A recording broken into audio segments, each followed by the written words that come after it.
This morning we have, I think, a very unusual subject, one which I don't think comes up very often. And we're going to try to explain something that will be of value to you in many areas of research.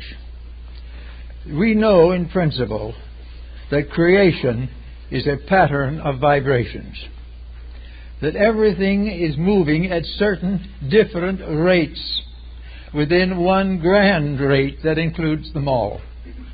This is true of solar systems, and it is also true of kindergartens in a school.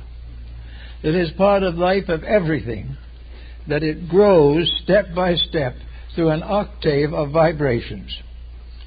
Now, in government, for example, all the different forms of government are subdivisions within the principle of government. The principle is the master vibration. And all the different forms of government that develop, good, bad, and indifferent, are conditions of this one master rate.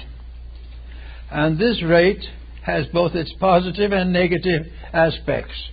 The positive negative aspects of vibration in political or authoritative arts and sciences rests in the ability of various objects or beings to move through these patterns of vibratory rate and change their functions to meet these patterns. Also, wherever a pattern is met by something unreasonable, destructive, or negative, the pattern fights back. The patterns will never let evil survive.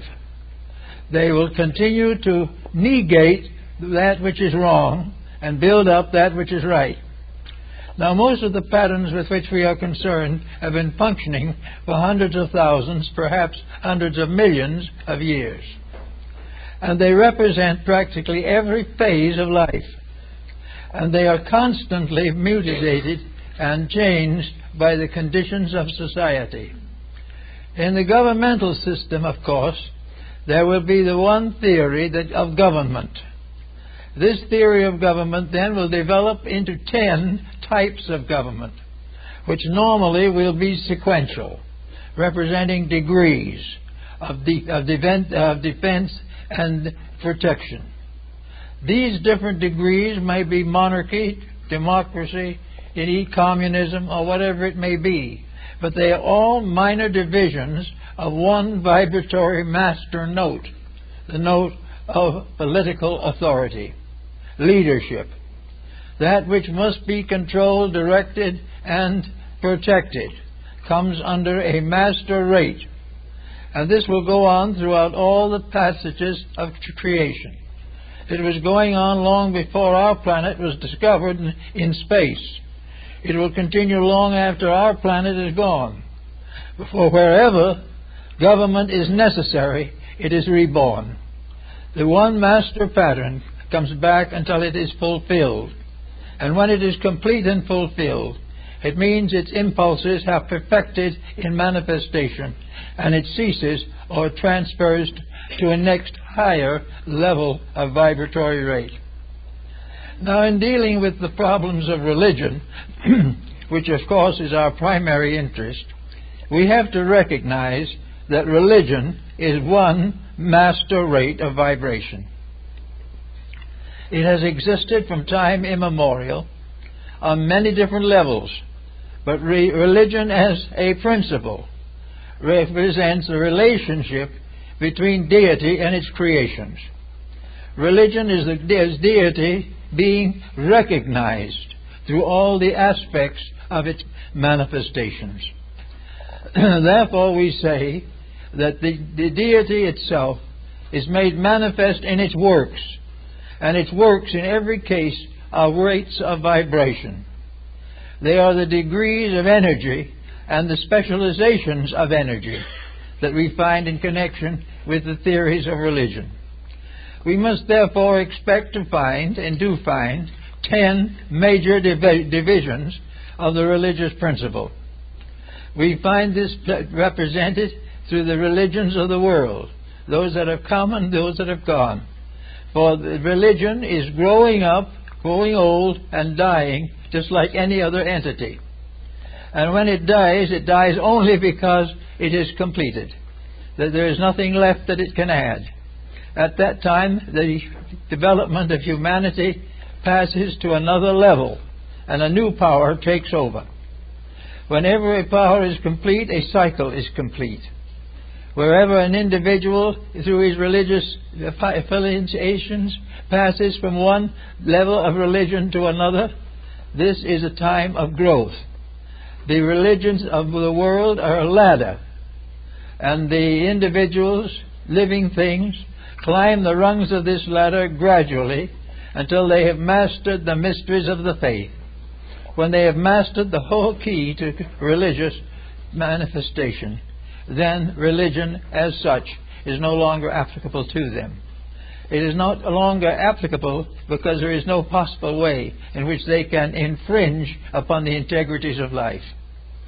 So we watch the development of religions, and we realize another interesting point that I think we should always manifest, namely that in all these cycles of vibration there is conflict. Religions are in conflict because of the attitudes of people. The religion itself is never in conflict with another religion. But its followers, having developed sectarian allegiances, become in conflict with all forms other than their own. So we have a great struggle in the world over religion. Religion itself is indivisible. It can never under any conditions be violated. But man, in his ignorance of the values of life, is constantly trying to change universal procedure. He is seeking desperately to make a new pattern of life according to his own fancy. And the more he fancies, the worse his pattern gets. It becomes inevitable, for instance, that all these different separate new creeds that spring up by human endeavor must find their place in the pattern of religion. They may be a novelty, they might be something brought back from old time. If they fit in, they go forward with the rest. If an old religion is revived, it is revived because it has been re-stimulated in principles and integrities. It then proceeds as before. And those types of religion which have never been improved gradually fade away. Now we know, for instance, that in our modern religious world, we've had a great deal of pain and sorrow in connection with the religious life of humanity. These tragic episodes have nothing to do with natural law. The pain is due to what the individual does to the law. The law is never vicious. The law never revenges. The law never hurts of itself. But individuals breaking the law hurt themselves. They come into unfortunate relationships with the vibratory rates which constitute integrity. And their own misdeed brings down upon them an adverse reflex from the law. This does not mean that the law is personally accusing them. It means that there are things that are right and things that are wrong. And regardless of what happens, right is rewarded and wrong is punished. Now, punishment is not because of a malicious point of view, nor is it a result of an effort to dominate religions by some new faith or by strengthening an older one. There is no competition in religion, really, because all of them are parts of a sequence of 10 qualifications within a great octave of energy. All religions are compatible, and anything that is not compatible, simply because it isn't part of the religious pattern, it gradually fades away. Everywhere we look, we see, therefore, the effort to grow religiously. Now we are beginning to see it again after quite a time. We remember the growth of religions as they developed within the memories of ancient times. Remember the wonderful centuries between 500 BC and about 500 AD. There was a great birth time of religious beliefs. Things are slowed down somewhat now, and we are beginning to have grave doubts and reservations concerning some of our beliefs. If these beliefs do not work, they are not part of the pattern. If they are irreconcilable with integrity, they are not part of the pattern. Now, in the case of religion, the selfish, self-willed, arrogant individual believes the answer to his problem may be to drop religion entirely, to give up the problems of faith and do as he pleases. Well, he can do that, but he cannot escape the fact that he lives in a universe that is oriented to religion, regardless of what he thinks about it. And almost all the things that interest him in his atheism have some relation to religious values. Honesty, honor, integrity. All of these things are part of moral life. They are part of the great octave which we call religion. Any one of them being violated brings with it a certain inevitable consequence. This consequence is not a revenge on the part of the law. It is not a punishment by a being or by an intelligence against the person who has violated principles. It is simply that the breaking of a rule cuts off the value of that rule and leaves the individual in need of certain things which are brought only by that rule. Therefore, we must be rather careful in regarding any religion as superficial. Now, in religious life, we have a series of 10 degrees, from the highest to the lowest. The highest, of course, would be perfect religion. Religion in which there is no conflict or contradiction. Religion on that level means totally and completely in conformity with truth. And in that conformity, the individual, regardless of the level of his intellect, has no conflict with any belief, any integrity that other people may have. He will have the capacity to accept the search for reality and be very grateful for those who advance along that path. As he goes downward, though, through the chain of involutionary development, the entity becomes obscured, as we find in Scriptures.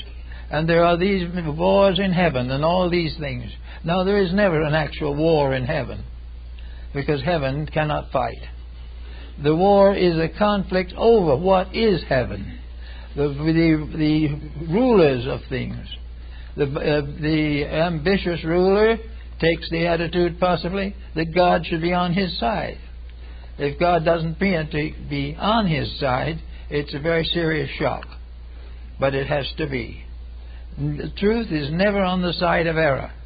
It is on the side of correcting an error. It is never competitive. For all truths lead to unity. All errors end in diversity. Everything that is essential to our forthwith growth is going to lead us nearer to the realities we seek. And in so doing is going to help us to be better people all the way along. Now, when we come into life in an incarnation or embodiment, we bring in with us the records of our own achievement in the vibratory level of religion. We bring our religion with us. Not our religion in the sense of a creed, but our religion in sense of an integrity. If we were reasonably developed in a previous embodiment, we will be reasonably developed now. If we avoided and evaded then, we will be suffering from the consequence of avoidance and evadance now. We will pick up our religious life where we left it off. We will pick it up with the selfishness and the unselfishness, the kindness and the cruelty, the strength and the weakness that measured it in the past. And the individual coming into life nearly always becomes concerned about the spiritual aspects of his own nature, because he is primarily a spiritual entity. Therefore, all of his material actions are karmic to some degree. They represent need of further experience to prove moral or ethical integrity. The individual who breaks the rule and suffers is taught a lesson. If he does not learn the lesson, it is repeated. If he does not learn it in this life, he will repeat it in the next. He will complete a mistake until he wears it out. But he will never be subject to a personal hatred. He will never go into hellfire and damnation over it. He doesn't need to. He can be miserable enough simply living with himself. And in so doing, learning that he cannot accomplish certain misdeeds successfully. So we come into life in various degrees of this religious pattern. Assuming that there are 10 levels of religion, and that within these 10 levels there are 49 subdivisions, we realize that there's room for a large diversity of religious differences and opinions. But in all cases, the basic integrities are the same. They come in a different language for different people. They use different symbols for different nations. They use different words for different languages. They come with all the differentiation that is necessary to adjust them to the consciousness of the group toward which they are being developed. So that in this religious grouping, we have not only all different types of orthodoxy, but all different types of heterodoxy. We have the world religions, we have all the theories and practices of our ancestors, and we have with it all a tremendous philosophical background. And that philosophical background is the basic background of the vibratory rate of religion itself. There is only one basic religion, never has been but one, and never can be but one, because it is a ray of the infinite. And the infinite only has one ray for that, and never wears it out. The individuals living or developing within these patterns wear out their rebellions and come finally to peace with the law itself. When we come at peace with the universal law, political, social, economic, industrial, educational, that law no longer becomes a frightening thing. We are no longer afraid of the values that we have learned to accept. We also have become aware that in the pattern of values there is always a space for promotion. When we think we have everything we need and we are just so proud of ourselves we can hardly bear it, something goes wrong and we suddenly discover that we have to go on and do some more. And we have to keep on growing through this pattern of religion until we have completed the 49 levels which go from absolute negation to absolute fullness. The negation, however, is not the presence of evil. The negation is only the absence of the active participation of the universal law in the habits and practices of humanity. So we are very much concerned then in trying to understand some of the problems we have today. We have now a proof of many things. Statesmanship, government, is a unit. It is a vibratory keynote. A government is part of a marvelous cell, or we'll say a unit of power. The government is part of one great vibratory rate, and it extends all the way from the perfect inconceivable government to the lowest possible local political situation. And all these things are harmonious. Now, when we try to adjust to them, we come into problems. The individual trying to take a law of progress in government and kind of tip it a little bit to his own advantage, breaking a little of the ethics in order to advance his own purposes, immediately he is in trouble. There is no possible way for him to avoid the trouble, because when you're walking with the law, there's no other direction you can walk without pain. So then the mistake that has been made is caught up with, and the individual has to change. Now a nation may go against the law. Nations have been doing that pretty steadily here in the last 50 years. They've all been out for the dollar and for power. And we watch them. One by one, they get into more and more trouble. They get into a trouble that will continue as long as they break the rules. Now, a lot of people would think, I would say under those conditions, that these nations that are in trouble are being punished by the law. They are not. They are punished by their own attitude toward the law. The law is not punishing anybody. It is simply failing to cooperate with that which is bad. That which is unlawful will never be supported by law. That which is lawful will always be supported. And if for one reason or another the support is delayed, it will come in due time. So we look around and we see nations in great trouble.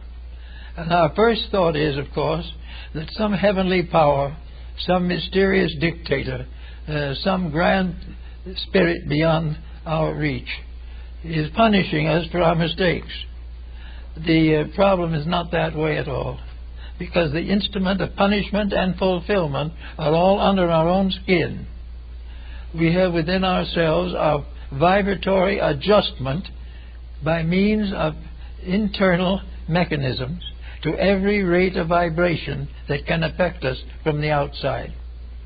We are constantly under the domination of a certainty that if we go along and do as we should, we will have no serious troubles. And when we start looking and we say, oh, this poor man was terribly punished for something that is not his own fault, then it's time to give another look. Because if we do and we search deep enough, we will find that each individual is receiving his just desert, not from the law, but from the loss in himself of the benefits and advantages that come to those who obey the law. So we have in our religious mystery today, we have many religions fighting for peace. We have many religions striving desperately to dominate each other. We have many so-called theologies that are martyring their own people and murdering the stranger for power and physical superiority. And some of these people are doing this in the name of God. Some of those who are doing the worst are doing it because they say God wills it so. And this becomes another interesting phase of our problem. God does not will any such thing. God does not will disaster. God wills success and security, and if man breaks the law, it is man who causes the disaster. There is no question about all of these problems working themselves out. But when they work themselves out, we will have to watch to make sure that we recognize the truth of the matter, that we realize that the law breaker breaks himself and no one else. That those who keep the law keep their own destiny. Those who obey the principles of growth grow with life. Those who block the principles are deprived of the growth which they would naturally receive. Now today we have a new spirit coming up among our people. There is a question coming more and more into focus that something is wrong with what we're doing. But we shouldn't be out there making trouble for each other. That we should be not out there pillaging each other or turning bombs on each other. And we shouldn't be making under-the-table arrangements to profit by all this.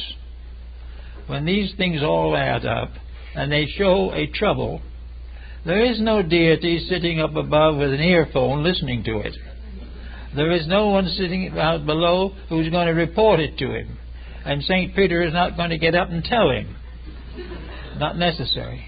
The vibration set up by the person in himself as a result of his own action is his punisher. He thinks he can blame it on something, but the only answer is that it's his own fault. And he will continue to suffer for his own misdeeds until he stops performing them. This is a point of view that most religious people do not have. And most religious people believe there is some kind of a punishment that is meted out to them because of their misdoings, or because what they are doing is not in harmony with the miseries of the day. It is not true at all. Everyone is in harmony with religion, and having made an adjustment, can go on with any faith. He does not need to change his faith. He does not need to do anything except live it. And all religions have as their final code something resembling the Ten Commandments or some Sermon on the Mount to give courage to them.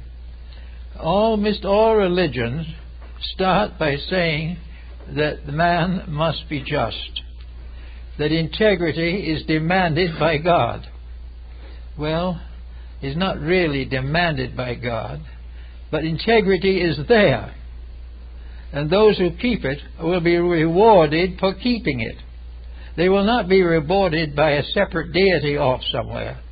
They will be rewarded because their own bodies grow more healthy, their minds become more clear, and their daily lives become more constructive.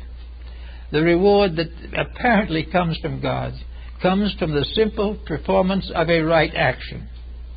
And all right actions will be rewarded, and all wrong actions will be punished by the action, not by an arbitrary deity. Everywhere we are working with a universe of life. We are floating in the midst of an infinite field of constructive energies that go on into the infinite future as they came out of the infinite past. Man as an entity has been fighting against this integrity for thousands of years. He has decided that it was the one thing that prevented him from amounting to something. If he could do exactly as he pleased and conquer the universe, then he'd be happy.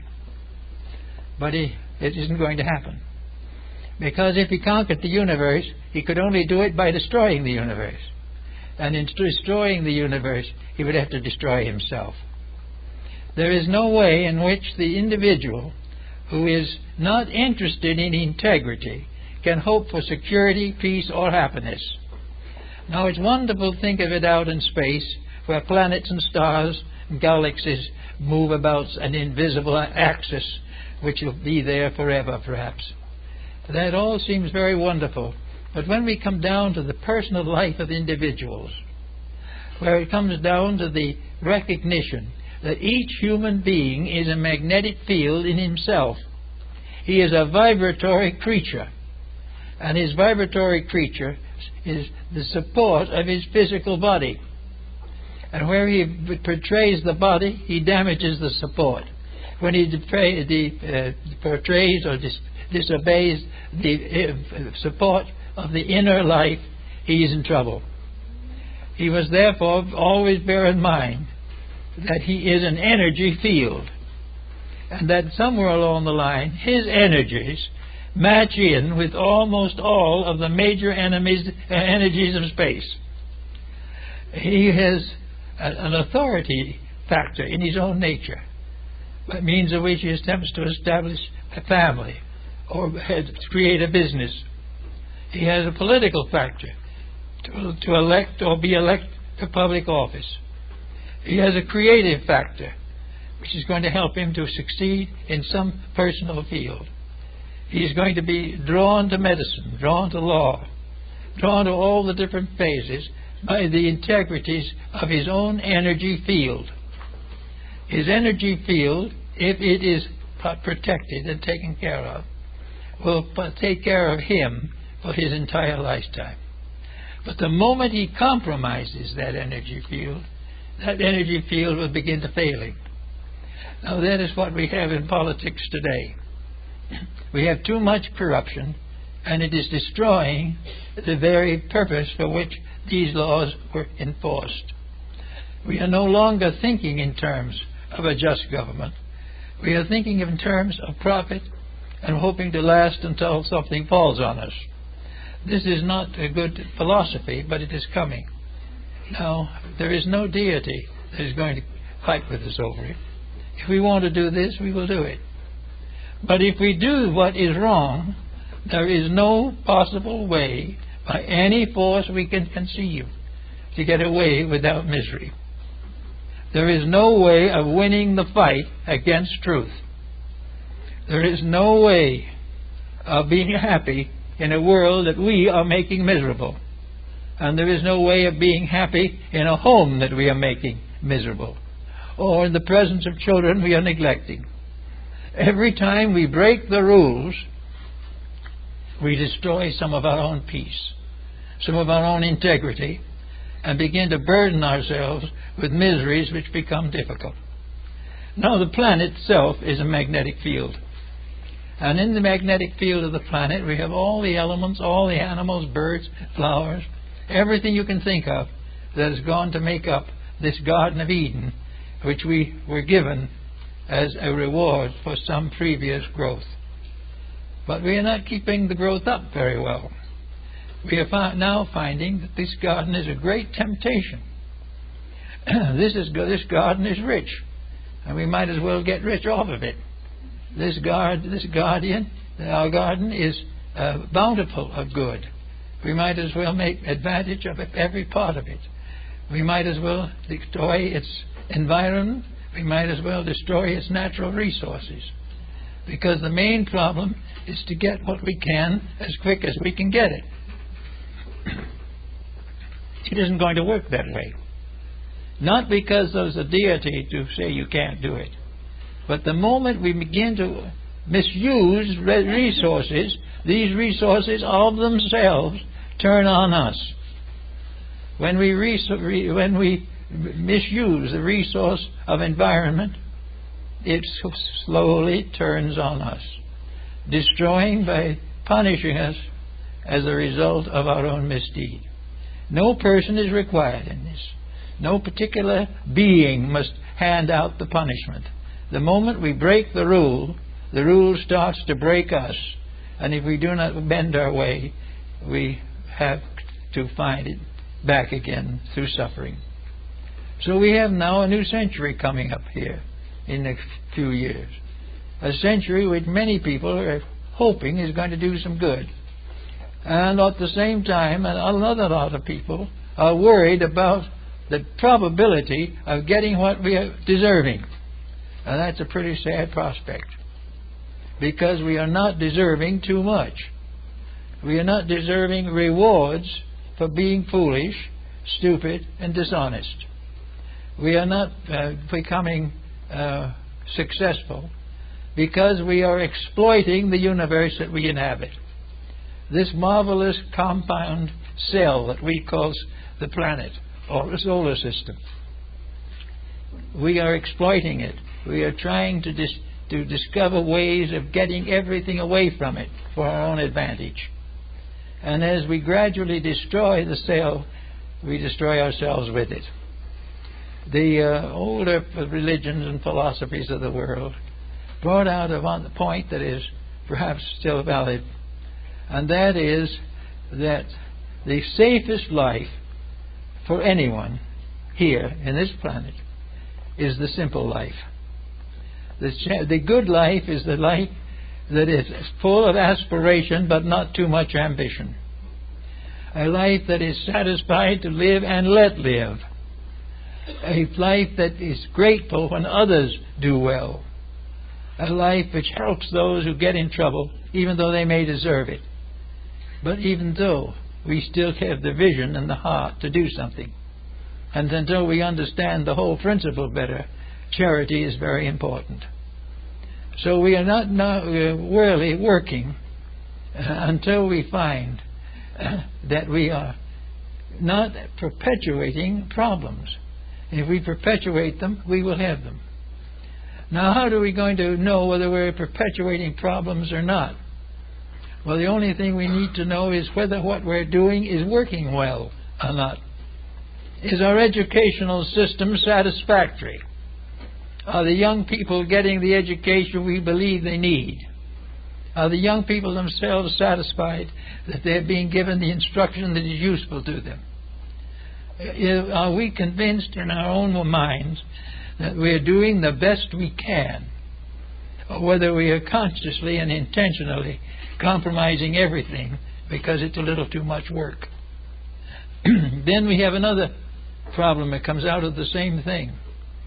If these young people are graduated to do what we have done, the years of the 21st century will be very rough on them, because we are now facing into the consequence of a personal and collective mismanagement. We are paying for the mistakes we have made and for the faults we have never corrected. We are also paying for an educational system which we have variously distorted in order to make sure that it would advance our personal desires. We are in the same respect with our religion. We are now looking for a religion that is going to help us to be better without effort. And this is not going to happen. And yet it's not possible a group of evil spirits are going to sit there to make us uncomfortable. It means that where an adjustment is achieved by the person, the consequence is bound to accumulate against the common good. So we have to work all the way along with the realization that we are dealing with vibrations, that we are dealing with a continuous mass of living energy moving from one thing to another. This same energy can cause us to have dyspepsia. This energy can give us a headache. This energy can lead the desperate person to narcotics. And it can lead the more desperate person who found out the facts off of narcotics. We are in the midst of a confusion of desperations. Our world is falling apart. Nations are falling at each other's throats. Every time we open the book or read the newspaper, something's gone wrong. And we begin to say, we are the victims of an outrageous destiny. We are not outrageous anything except ourselves. We began in the early 1900s here with the policy of great wealth. We gained our great wealth by exploiting the immigrant labor at that time, which later, however, has more or less regained its position. But we are constantly thinking only of material success in a world in which matter is actually electrons. So whether we're success or not doesn't seem to make much difference. The thing that makes a difference is the vibration that we set in motion constructive. Is it going to do the things to make a better world or a better life for ourselves? Is neglecting our responsibilities in order to have fun going to pay off? And the answer is, if you understand science sufficiently, it can never pay off. Now this brings us to the realm of science for a moment, as to what is there and what we have to do about it. Science is working very hard to split atoms and do all kinds of interesting and phenomenal things, like putting people on other planets. That's very part of a nice little game that science plays. But there are other things that are more important.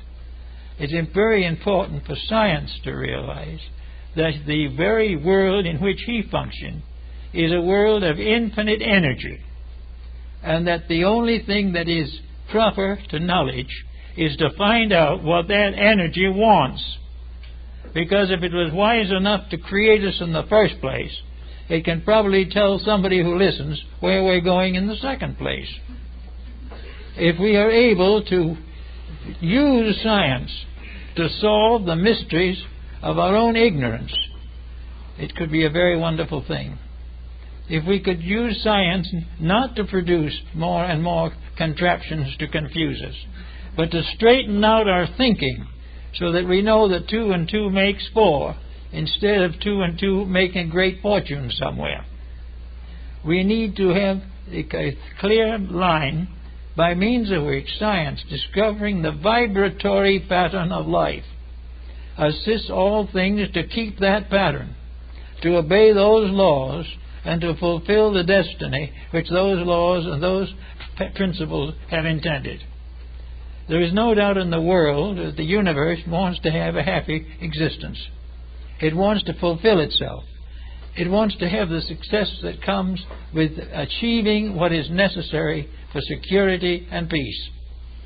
It wants us to learn to grow without suffering, learn to keep our tempers without being frustrated, learn to face the mature experiences of living without being subjected neurotic. The nature wants us to recognize that we grow because it is the law of existence. And if we grow happily, we are happy. If we grow fighting every step of the way, we are unhappy. If we have to decide between natural growth and television, we must learn to select natural growth. Television at the present time couldn't be much worse. They say it can be, we're just waiting. But the answer is that all this type of thing, hour after hour, waiting and sitting in front of a tube to watch things that have no meaning in the first place, or major proofs of what's wrong. And if the proofs of what's wrong, we are not going to accept that proof anyway. But we should be doing things to learn, to help, to create, to provide. We should learn to take the energy we have in life and make it earn a destiny that is suitable. By the right use of our potentials, we grow. If we use one energy wisely, we will have a second energy given to us. If we may become master over our own dispositions on one level, we will have the strength to master them on another level. Growth is what is intended, and nature is perfectly happy for happy growth. It doesn't want miseries. But where every individual grudges everything he does right and considers ill-doing a vacation, we're going to have the same problem. But you are living in a universe of energies, absolutely impossible to violate. We are living in a situation in which we keep the rules and the rules keep us. Break the rules and the rules break us. There's no ifs, buts, and ands about it. There is no way of doing it wrong and being rewarded in happiness. So we have to look around and see what we can do. We're working with the school system. We're working with all these problems, but they're all being pointed towards the perpetuation of the present condition. There were little improvements here and there, a little better this and that, and perhaps something a little stronger in higher education. But for the substance of the thing, no change. The change is the thing that has to come, and the change is basic. We can put all the patches and all the postgraduate courses on that we want. We can build new devices, new machines, until the universe topples over from its own devices. But this will not do it. The answer is very simple. We will have to learn the simple facts of doing it right in the first place. We have to learn to use common sense and integrity. We have to use the virtues which our ancestors praised, even if they didn't keep them. We are certainly going to be forced in the next 25 years to decide whether we want to make our own mistakes and perish, or clear up our condition and survive. We are being given an opportunity for the best and most important improvement that is possible. We are in need of idealism. We will get it if we want it. We are in need of integrity. We will get it if we earn it. We can do all these things and meet the next generation, or the generations to come, with a clean slate and a clean world. We can recognize the fact that we can conserve resources, that we can control environment, that we do not need to poison the air, that we do not need to toxify all of our foods. These things are not necessary, but they represent little shortcuts to the ways of profit. And with these we're going to have trouble as long as we have them. And we'll never be able to create a government strong enough to sustain us in our mistakes. It's not possible.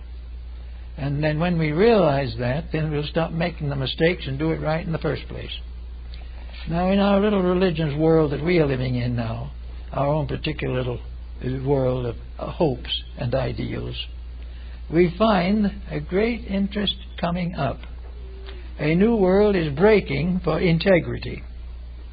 We are becoming more and more aware of the necessities of cleaning house. And more people are willing to do it. Little by little, the improvement of character is becoming something generally to be hoped for. And I've noticed in many publications that have been coming along recently, the new ideas in schooling, the new ideas in marketing, the new ideas in education. They are all working towards the solution. Now, not one of the ones I've talked with have been thinking of doing this for the sake of pleasing God. That was the old way. Now they're believing that the proof of the pudding is to please the universal plan of things. Well, many people will probably like to call the universal plan the will of God. And who shall say they're not right? Maybe it is. It well could be. But whatever it is an immutable principle against which we cannot survive without obedience. Therefore, the time has come definitely to watch these changes, to see how the tendency has altered. That now atheism is no longer very popular. Atheists are very quiet these days because they have no one who wants to listen to them. And they're having hard trouble believing it themselves. But in common case, they're coming around to realizing that a government is failing, that a world is getting more sick every day, and that nations that are hardly large enough to actually be counties are now independent states. And all these things, and everybody disliking everybody. Everybody waiting for someone to turn their back so we can grab what they have. This type of thing is beginning to be very sickening to a very large group of people. And this sickening is simply the evidence of having done it wrong. The sickening isn't being pointed out by the finger of God, but it is being pointed out by the history of our day, by the circumstances and the conditions. Now we have also here quite a group of religious people. And they're in trouble also because religion up to now has been rather clannish. It has never been liberal or broad in its consequences. Religions have been at war with each other since the dawn of time. We have wars and various difficulties. We've had persecutions and massacres in which, in the name of God, we have been murdering our friends and relatives for ages. So the religion is this type of thing is not a success. But the possibility is there that all religions are minor divisions of one grand octave, the spiritual self, the spiritual unity. That all the religions have the same source of life, the same means of sustaining life, and the same obligations. Now, why we should constantly try to discredit other people's beliefs is a little difficult to understand, especially as we're doing nothing with our own. But the truth of the whole situation is that one of our great problems has been the Spanish Inquisition, has been the various tyrannies in the name of religion, which has proved to us conclusively that that is not the answer. And in this particular time, religion itself is changing. Religion is recognizing that it is a natural destiny, that its essential purpose is to help, not to convert, and that there is no need to convert anyone who is living in harmony with a constructive spiritual integrity. There is no need to convert a Buddhist, no need to convert a Parsi. The only need to convert ourselves when we claim to be something and don't live it, where we refuse and deny the problems of our own daily integrities. In those areas we need to get some assistance. We do not need, however, to ever think that we can do it by simply changing a faith, because the faith is part of a level. We will say, for instance, that there are 10 levels of religious integrity. That some small native people out on the summit of things are in the lower grade. They have their witch doctors and their various seers and chieftains, and they live a very simple life. Their whole philosophy was, as it was with the wandering tribes of American Indians, be friendly, trust your visitor, and help whenever there is trouble. This was enough. So we go on up over through all these different levels of religion. We find the glories of Buddhism, the wonderful ideals and hopes of Zoroastrian philosophy. We learn the wisdom of the Greeks, the wisdom of the Latins. And we say to ourselves, why, as our neighbors say now, that these religions died because they were not strong enough to live. We lost the Greeks because they weren't strong enough to live. We lost the Egyptians because they were not strong enough to survive. They developed too many iniquities. But the truth is the entire opposite. We lost Egyptians because they were overcome by militant destroyers. They didn't die because of weakness. They died of assassination.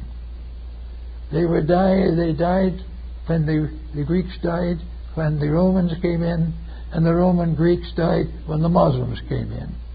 And the Muslims summed it up very simply. If it's in the Koran, we've got it already, and if it isn't in the Koran, we don't want it, burn it. This is not the sign that Egypt failed. It was a proof of inability of a single unit to survive the pressures of the rest. We do the same thing in our Christian life.